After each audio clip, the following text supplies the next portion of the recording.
یوسف علیہ السلام کے بھائی کہنے لگے کہ ہمارے والد جو یعقوب علیہ السلام ہیں وہ یوسف علیہ السلام سے زیادہ محبت کرتے ہیں، تو ہم اس طرح کرتے ہیں، حالانکہ ہم جسم کے لحاظ سے زیادہ مضبوط ہیں لیکن ہمارا باپ ہماری طرف اتنی توجہ نہیں کرتا۔ اپنے باپ کی غلطیاں نکالنا شروع ہو گئے۔ کتنے ایسے نکمے لوگ ہیں جو اپنے ماں باپ کی غلطیاں نکالنا شروع ہو جاتے ہیں، اپنے استادوں کی غلطیاں نکالنا شروع ہو جاتے ہیں۔ باپ تو باپ ہوتا ہے، ماں ماں ہی ہوتی، چاہے جتنا بھی آپ پڑھ چکے ہیں۔ ماں باپ کے مقام کو کوئی بھی نہیں پا سکتا۔ ہم اپنے والدین کے لیے، چاہے ہم بوڑھے بھی ہو جائیں، اپنے والدین کے لیے ہم بچے ہی ہوتے ہیں۔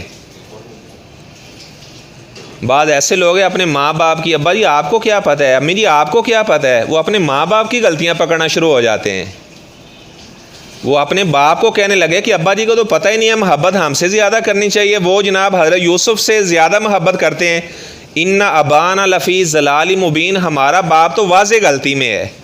جب عقل کے اوپر پردہ پڑ جاتا ہے تو آدمی پھر اپنے ماں باپ کی غلطیاں نکالنا شروع ہو جاتا ہے۔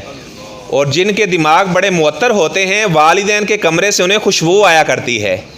جب حضرت اسماعیل علیہ السلام آئے تو اپنی بیوی سے کہنے لگے کون آیا تھا، مجھے تو میرے والد ابراہیم کی خوشبو آ رہی ہے۔ اگر بیٹے کا دماغ صحیح ہو تو ماں باپ کے کمرے سے خوشبو آتی ہے، ان کی باتوں سے خوشبو آتی ہے۔ اگر عقل کے اوپر پردہ پڑ جائے، قسمت ہار جائے آدمی کی، تو پھر اپنے ماں باپ کو کہتا ہے کہ یہ واضح غلطی میں لگے ہوئے، ان کو کیا پتہ ہے۔